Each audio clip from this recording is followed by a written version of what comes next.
It is Monday, November 6th, 2023. We're getting close to the end of the year.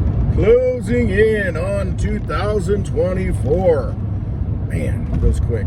Fortunately, it's nice this week. It's going to be 70 today, maybe 70 tomorrow. It's a little windy, though. Man, can't beat that for November in Illinois.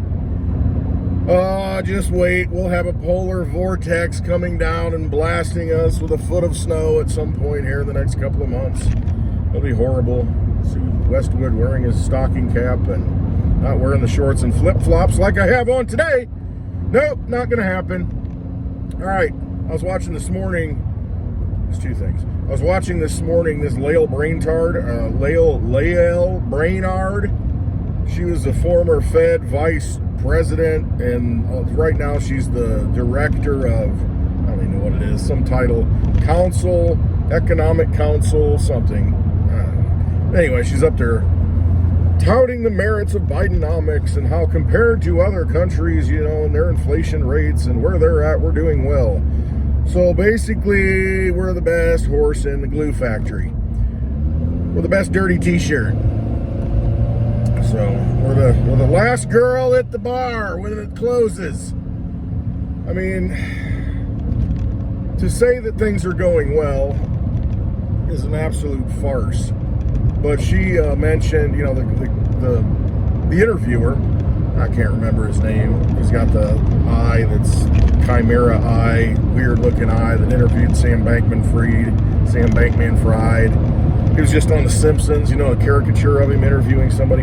Anyway, he was interviewing her and asked the question, but what about, it may look good on the numbers, but on the everyday level, most people would say things aren't that great. And she says, yeah, I agree. We've been through some tough times. We went through a pandemic, and we had to deal with the spike in oil because of Russia's war.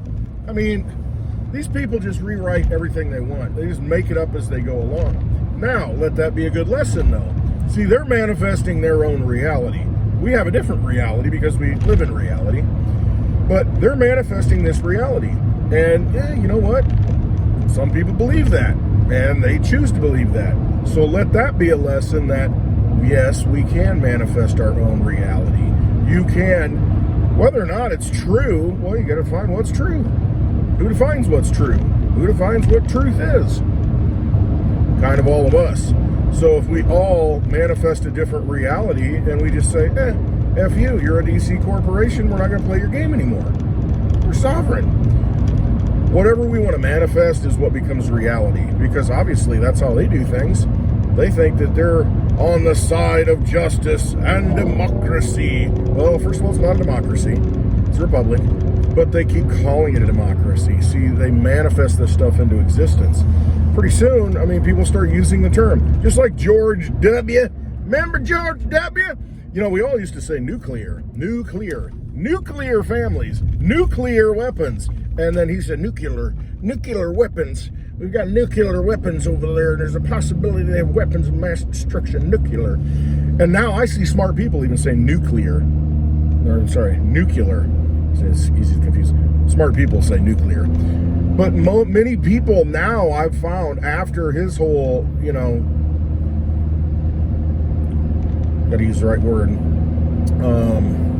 presidency. After that, so many people say nuclear. It's a nuclear weapon. Nuclear weapon or is it a nuclear weapon? It's not nuclear. Look it up. Nuclear. That's like some kind of face wash. Nuclear. You know, it's great for your face. Never have to worry about looking bad again because you'll be dead. Boom. Nuclear. It's nuclear, not nuclear. For F's sakes. And it's just, I've seen that happen since he was president. So you manifested a new word into existence. Very frustrating.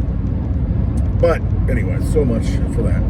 Yeah, so this brain tart, you know, she's on there talking about how everything is fine. No worries. Inflation doesn't exist. We're not spending $1.6 trillion in 6 months that we don't have. No worries. We're not starting wars in Ukraine and Israel, the Middle East. It's all good. I did see India. They have this big It's like a biometric digital identification system. And there's 1.3 trillion. See, I'm thinking about money again. 1.3 billion people in India, and about 60% of them have signed up for this program, to where it's digital ID wherever they go. It makes it easier. You know, you go to the store, log in, go to the doctor, oh, digital ID, all your information's there. You don't have to worry about entering it, because you've gone to the doctor, it's like, I'm gonna write this down, all this. Wouldn't it be nice if it were somewhere and you can just say, okay, it's me, here's the information I want to give you. That's kind of the concept of what they've been doing in India, and I can't remember the name of it. It's like Odd Hod or Ad Hod or Odd Hand, or not sure what it's called.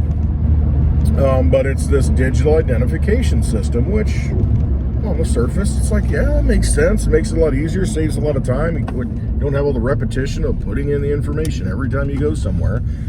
You just log in.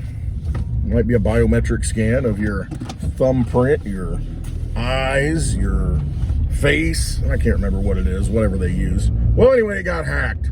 So all that information's gone. You know, some anonymous hacker took it, and it's actually for sale. All the information of 60% of all Indians. So I'd put it at what? 700 million?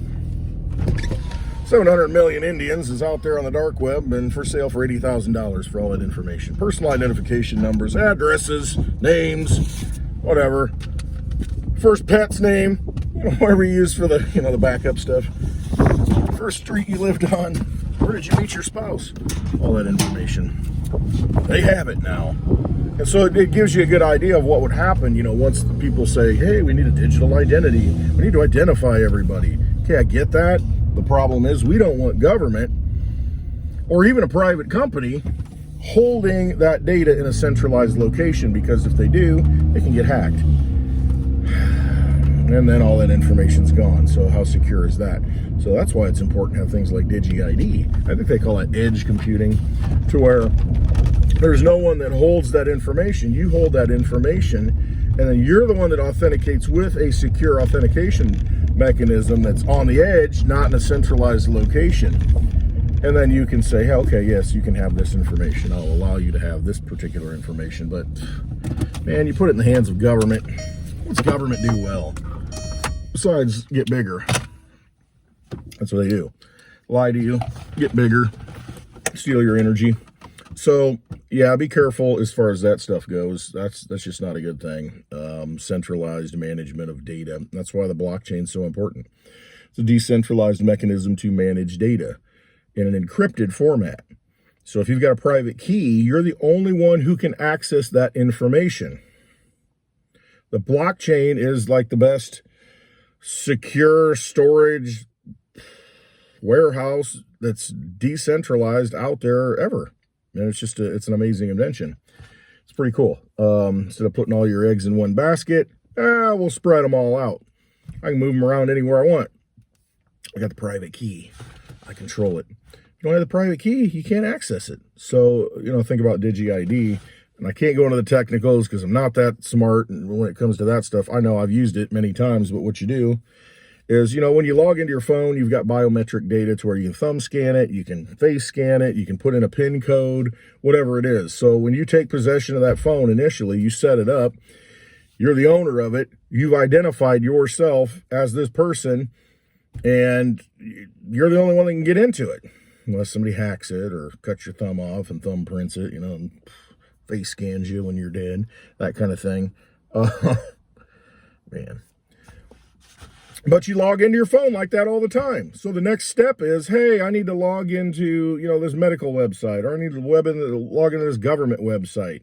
And so they're like, oh, okay, you can use this Digi ID. Okay, boom, authenticated on the phone, passes back and forth. Yep, that's him. Okay, it's just like having a digital identity right there on your phone. You carry your driver's license, you would have it on your phone.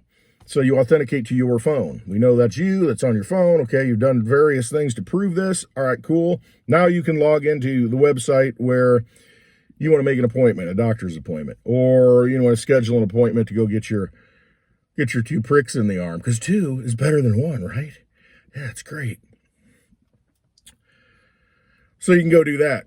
And instead of creating an account on each one of these, okay, this is my email, this is and it's just ad nauseum, ridiculous. Instead, you've got the opportunity to say, okay, I'm going to log into this and I'm only going to give you this information. No, I don't want to give you my email. Well, okay, I'll give you my email.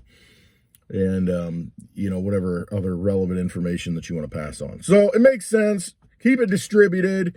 Keep it on our side, in our control. I have much more faith in the blockchain that's been running for, let's see, Digibyte's been running next year, 10 years in January, almost 10 years straight.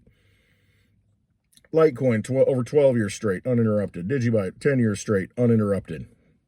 I would rather trust those things than trust a government or a private company, because they're going to sell your data and get hacked anyway. You know, they don't care. You care more about yourself than they do, I would hope. So trust yourself.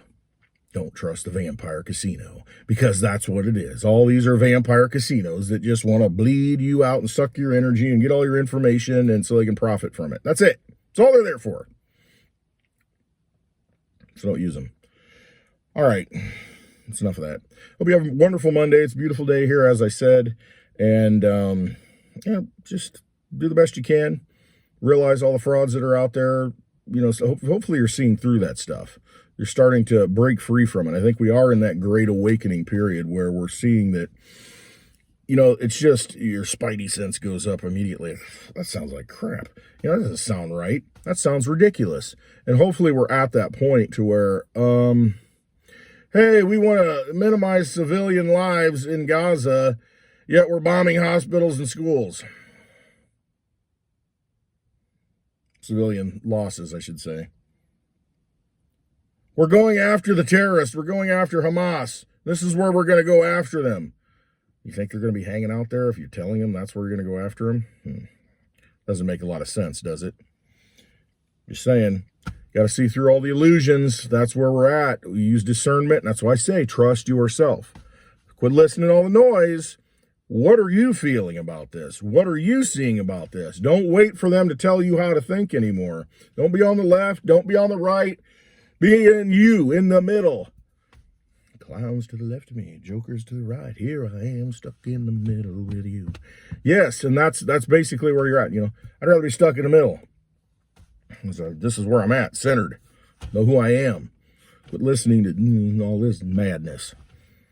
Trust yourself. All right. Hope you have a wonderful Monday.